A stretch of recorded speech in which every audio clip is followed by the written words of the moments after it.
I've got a secret. Not all web designers are created equal.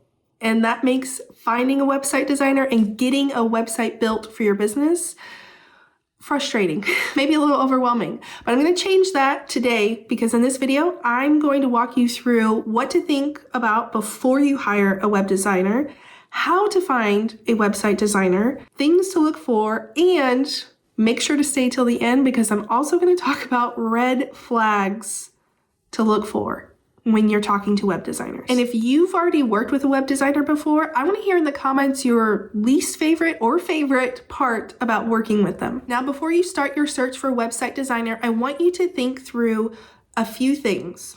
We want to think about what functionality you need, your budget, and what you're looking for. So, do you want someone to manage your site for you? Are you looking for specific functionality like having memberships, courses, physical products, digital products? Do you want to have a blog, a podcast? Do you want to embed YouTube videos? And you may not know a definitive answer on some of these things, and that's okay. Put it in a maybe column, and then you'll have something to ask these web designers about. One thing I really want you to think about and ask these web designers about is SEO. Does the web designer actually do SEO, and what does that mean? When they say they do SEO, ask them what it means. What does that look like? What do they do to your site? Once you've got that outline of kind of what you're looking for, now you can actually start your search. So my favorite place to start is referrals. Ask your friends or colleagues, look in Facebook groups, even ask your Instagram audience.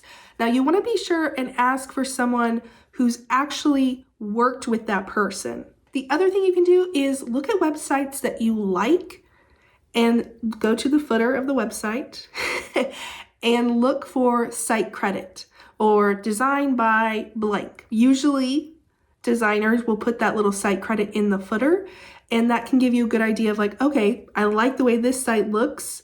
Now I might look into this designer. And of course, you can also search on Google, web designers near me, web designers for insert your niche or industry. Now, I do want to add a caveat to that. I don't believe that you actually need someone in your industry to do your website. Like, there's no need for a plumber to be like, I have to have a website designer that has worked with a plumber before. Realtors are one of the outliers of that because they have a very specialized system that needs to be integrated into their website. So you need to have experience with that. But more so, you want to look at portfolio and then going back to your list of what you're looking for.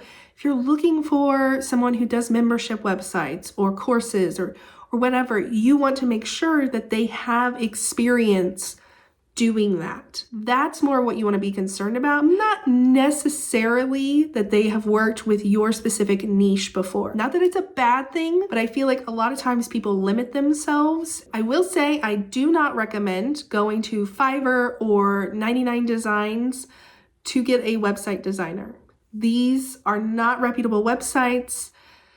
I've written blog posts about them.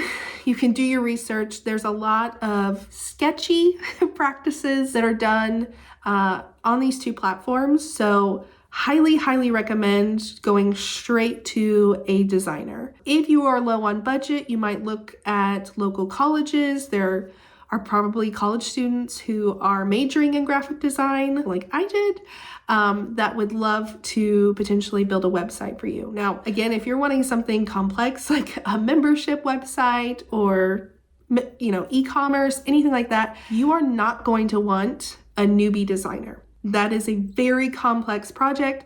You're also going to have to be very realistic about your budget. Now you're starting your search for website designers, you're making a list, comparing options, looking at your list of kind of what you want in a website. What do you look for in a designer? What makes someone on the list or not on the list?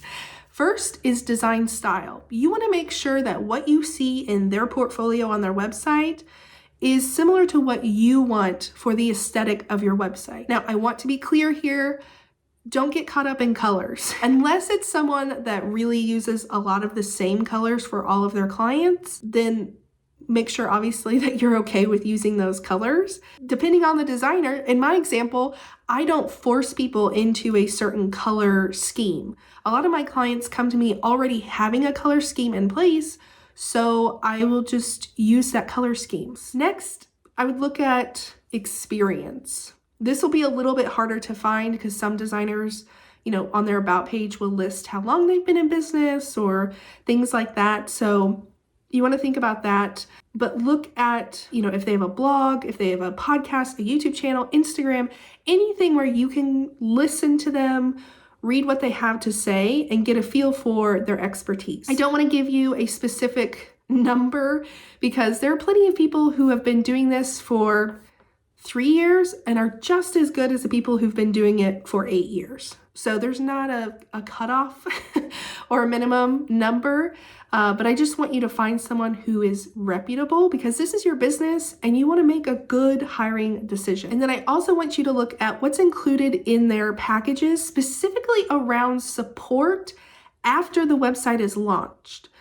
Some designers offer support, some require that you pay them a monthly fee.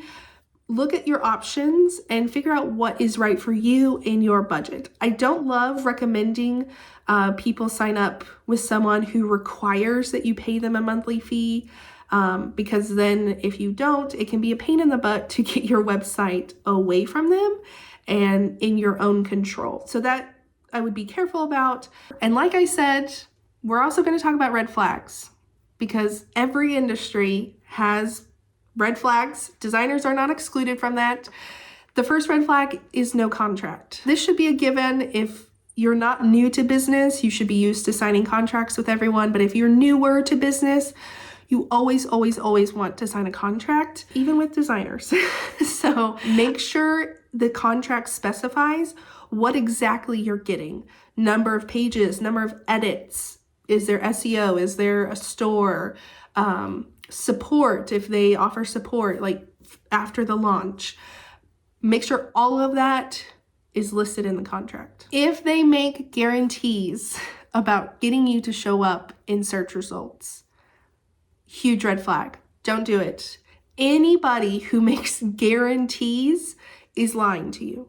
Are there tried and true strategies that can almost guarantee that you'll get in search results? Sure, but a guarantee is completely made up because Google has their own algorithm. Every website is built differently. SEO takes different amounts of time depending on the site, depending on the industry. So if this is a web designer who offers SEO and they are guaranteeing that they will get you in search, unless there is some kind of like money back guarantee, I would not do it. I would run far away. And if they don't have a definitive timeline, so many people have come to me over the years saying, I hired this person.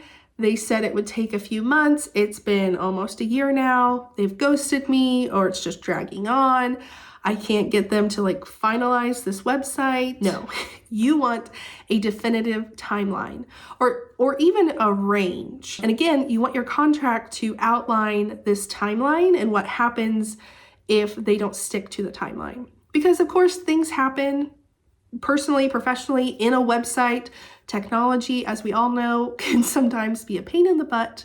You may have a delay of a few days or a few weeks.